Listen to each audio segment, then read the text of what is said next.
Bismillah. Assalamualaikum warahmatullahi wabarakatuh. Tabi pun. Alhamdulillah. Wassalatu wassalamu ala rasulillah. Amma ba'd. Dewan juri yang arif dan bijaksana, sahabat-sahabat salsa yang solih dan solihah. For one thing, in the name of Allah, the most gracious and the most merciful, who has given us mercies and blessing, so we can attend and gather in this place. Salatan wa salaman ila habibina wa syafi'ina wa maulana Muhammad sallallahu alaihi wasallam, alladzi qad hamalan nas minat dhulumatiz zaman ila nuril islamil munir. Semoga kita yang hadir di sini kelak mendapatkan syafaatnya di yaumil kiamah. Amin, Allahumma amin.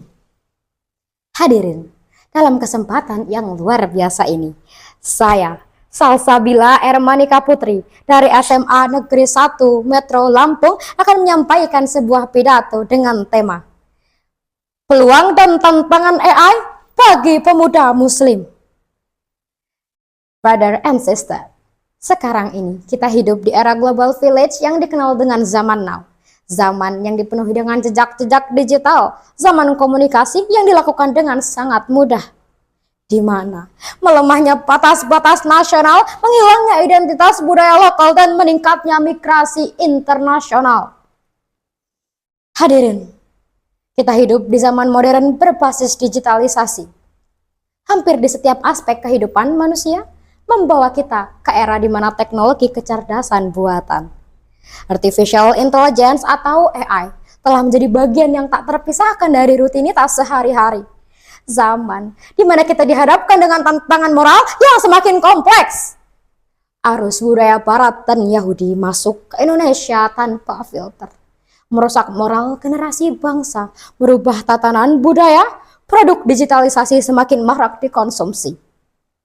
Game online, judol, pinjol, investasi bodong telah merusak moral dan adab generasi penerus bangsa kita. Ditambah lagi dengan hadirnya produk haram yang diproduksi secara massal, dipasarkan secara masif di negeri kita.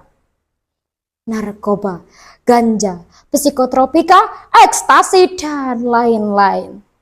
Adapun minuman keras seperti bir, asoka, arak, whisky, sampai topi miring pun dikonsumsi oleh masyarakat kita. Nauzubillah summa nauzubillahi min zalik.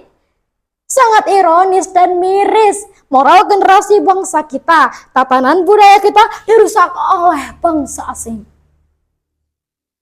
Brother and sister, kehadiran AI telah menyederhanakan tugas dan proses dalam kehidupan manusia, memperkaya pengalaman, dan membantu membuat keputusan yang lebih baik. Salah satu contoh, ketika perjalanan ke suatu daerah menggunakan aplikasi navigasi seperti Google Maps. Manusia kini tak dapat lepas dari teknologi karena telah menjadi bagian penting dalam berbagai aspek kehidupan, seperti pendidikan, kesehatan, konsumsi, dan industri. Bagi seorang muslim, Islam merupakan agama yang telah menyediakan pedoman hidup yang harus dijadikan acuan dalam berbagai kondisi, termasuk dalam dilema dalam pemanfaatan teknologi di era modern ini. Hadirin, di sektor pribadi, AI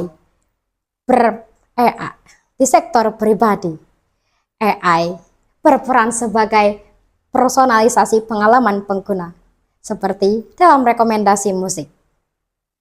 Coba, mari kita tanya pada remaja zaman sekarang, remaja generasi penerus bangsa kita, lebih hafal mana? Sholawat atau lagu yang lagi hit zaman sekarang? Satu yang tak bisa lepas, hanya kau yang mampu mencuri hatiku. Jawabannya lebih hafal mana?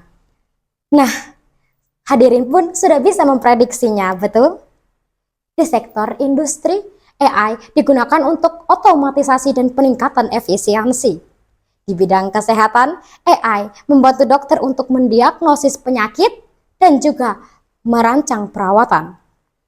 Dalam teknologi informasi dan komunikasi, AI digunakan untuk meningkatkan pengalaman pengguna, dari sistem rekomendasi hingga asisten virtual pribadi. Mobil otonom kini telah menjadi kenyataan berkat AI yang memungkinkan mereka untuk mengemudi sendiri tanpa pengemudi manusia. Itulah contoh peluang yang ada pada AI. Hadirin yang lebih mengejutkan, AI telah merambah ke ranah agama. Kemampuan AI untuk menganalisis dan mengakses data telah membuka peluang bagi interpretasi teks-teks religius dalam skala dan kecepatan yang belum pernah ada sebelumnya.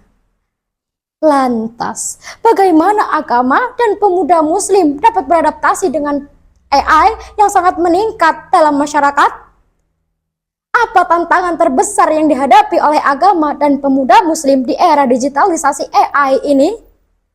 Dan apakah ada etika batas dari AI dalam peran agama? Bagaimana agama yang sepenuhnya dianggap sebagai spiritual dan memenuhi nilai-nilai sakral bisa beradaptasi dengan teknologi yang sepenuhnya rasional dan berbasis data? Tantangan terakhir adalah bagaimana nilai-nilai agama bisa bertahan dan relevan di tengah arus kemajuan AI yang cepat.